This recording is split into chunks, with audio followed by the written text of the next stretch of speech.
एक गांव में एक बहुत बूढ़ी औरत रहती थी जिसे लोग ठगनी बुढ़िया कहते थे। उसकी झुकी कमर, कांपते हाथ और सफेद बाल देखकर कोई कोई ये अंदाजा भी नहीं लगा सकता था कि वो अपने दिमाग से पूरे गांव को चकरा देती थी। उसका छोटा सा मिट्टी का घर गांव के किनारे पर था और वहीं वो अपनी बकरी के साथ अकेली रहती थी। हर सुबह वो एक लाठी लेकर निकलती, आंखों पर मोटा चश्मा और पीठ पर एक छोली होती जिसमें कुछ जड़ी बूटियां, कुछ पुराने सिक्के और दो चार चमत्कारी चीजें रखी होती। गांव वाले कहते थे कि उसके पास कोई जादुई ताकत है और ये अफवाह उसी ने फैलाई थी। जो भी बीमार होता ठगनी बुढ़िया के पास जाता। वो कुछ पत्ते पीसती, कुछ मंत्र बुदबुदाती और मरीज को एक कड़वा काढ़ा दे देती।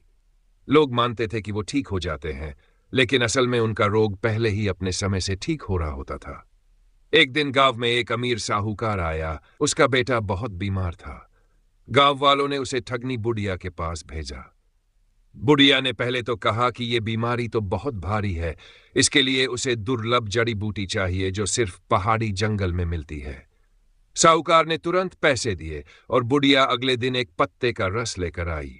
उसने पूरे नाटक के साथ बच्चे को दवा दी, कुछ अजीब सी चीजें बच्चे के सिर पर घुमा दी और बोली, अब बच्चा 7 दिन में ठीक हो जाएगा। साहूकार इतना प्रभावित हुआ कि उसने बुढ़िया को 100 चांदी के सिक्के दे दिए। ठगनी बुढ़िया ने हंसते हुए कहा, अब बच्चा ठीक तो हो जाएगा, लेकिन अगर फिर से बीमार पड़ा तो मुझे बुलाना मत, क्योंकि मैं एक ही बार किसी को ठीक करती हूं। गांव के कुछ समझदार लोग शक में थे, लेकिन बुढ़िया इतनी चालाक थी कि हर बार कुछ नया तरीका निकाल लेती। कभी किसी के घर से तांबे की थाली मांगती, कभी किसी से पुराने सिक्के, और हर बार अपनी झोली में कुछ खटक मटक चीजें डालकर ऐसे दिखाती जैसे कोई रहस्य छिपा हो। एक दिन गांव का मुखिया खुद बीमार हो गया। उसने सोचा कि इस बार बुढ़िया की असलियत सामने लाऊंगा। वो चुपचाप बुढ़िया के घर के पास छिप गया और देखा कि बुढ़िया जड़ी बूटियां नहीं बल्कि रसोई के मसाले पीस रही थी। वो हैरान रह गया, लेकिन तभी ठगनी बुढ़िया मुड़कर बोली, मुखिया जी, देखिएगा, काली मिर्च और हल्दी भी किसी चमत्कार से कम नहीं होती अगर सही समय पर दी जाए। मुखिया को उसकी बात में सच्चाई लगी, लेकिन वो समझ गया कि बुढ़िया ठगकती नहीं, बस लोगों को उनके विश्वास से ठीक करती है। उसने कभी उसका भांडा नहीं फोड़ा, बल्कि बुढ़िया को गांव की रक्षक मान लिया। एक दिन बुढ़िया अचानक गायब हो गई। उसका घर सूना था, झोली लटकी थी, लेकिन वो कहीं नहीं थी। गांव वाले आज भी कहते हैं कि अगर कहीं से अजीब सी सुगंध आए और कहीं बकरी की मिमियाहट सुनाई दे तो समझ लो ठगनी बुढ़िया अब भी आसपास है। ठगनी बुढ़िया पूरे गांव में मशहूर हो गई थी। उसका नाम सुनते ही लोग अपने बटुए कस के पकड़ लेते थे। उसका चाल चलन ऐसा कि कोई जान ही नहीं पाता कब हंसी में बातों बातों में वो किसी की जेब हल्की कर दे। गांव के हर मेले में उसकी मौजूदगी रहती और हर बार कुछ न कुछ उसका खेल चलता। एक बार गांव में बड़ा मेला लगा, जहां दूर दूर से लोग आए। बुढ़िया ने इस बार कुछ नया सोचा। उसने एक तंबू लगाया और उस पर लिखा, भविष्य बताए बिना 1 रुपया भी नहीं लूंगी। भीड़ लग गई, सबको अपना भविष्य जानना था। लोग आते, बुढ़िया आंख बंद करती, कुछ मंत्र पढ़ती, फिर बोलती, तेरे जीवन में धन आने वाला है, लेकिन तुझसे जाने से पहले मेरी बकरी से बात कर। बगल में उसकी एक बूढ़ी बकरी बैठी रहती, जिसे वो सिर खुजला देती और बकरी मैं करती। लोग समझते कुछ राज है और जाते जाते उसे चुपचाप कुछ सिक्के थमा देते। तभी एक दिन गांव का मास्टर, जो बहुत पढ़ा लिखा और समझदार था, वह बुढ़िया की पोल खोलने आ गया। उसने सबके सामने बकरी को घास दी, फिर बोला, अब बताओ, क्या भविष्य बताती है ये बकरी? बुढ़िया मुस्कुराई और बोली, मास्टर जी, घास तो आप खिला रहे हो, पर असली बात तो वो बताती है जो आप सुनना चाहते हो। भीड़ हंस पड़ी और मास्टर जी चुपचाप खिसक गए। बुढ़िया के दिमाग में हर दिन नया आइडिया आता। कभी वो जड़ी बूटी वाली पुड़िया बेचती, कभी कहती ये चूर्ण खाने से आदमी की किस्मत बदल जाती है। असल में वह गांव वालों की कमजोरियों को पहचान चुकी थी और उसी का फायदा उठाकर सबको ठग लेती थी। लेकिन मजे की बात यह कि कोई भी उस पर नाराज नहीं होता था।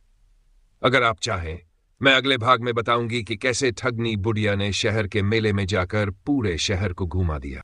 एक बार का जमाना था जब गांव में एक बुढ़िया रहा करती थी। नाम था उसका कौशल्या, पर गांव वाले उसे ठगनी बुढ़िया कहते थे। वजह थी उसकी चालाकी, होशियारी और वो मजेदार तरीके जिनसे वो लोगों को बेवकूफ बनाकर अपने मतलब की चीजें निकाल लिया करती थी। एक दिन गांव में एक नया पटवारी आया। बुढ़िया को खबर लगी तो उसने झट से पुरानी धोती से एक नकली दस्तावेज बना डाला और पटवारी के पास पहुंच गई। कहने लगी, बेटा, मेरे दादा के जमाने की जमीन है जो गांव के बाहर है, उसका पट्टा बना दो, सबूत यही है। पटवारी ने कागज देखा तो बोला, अम्मा, ये तो गेहूं के बोरे की बोरी लग रही है, दस्तावेज कहाँ है इसमें? बुढ़िया आंख मटकाकर बोली, बेटा, पुराना जमाना था, तब यही कागज चलता था। पटवारी हंसी नहीं रोक पाया, लेकिन कह बैठा, अम्मा, ऐसा पट्टा पहली बार देखा है।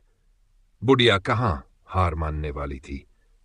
अगले ही दिन गांव में अफवाह फैला दी कि पटवारी का भाग्य खराब है, जिसने उसका काम टाल दिया, उसका बैल बीमार पड़ गया।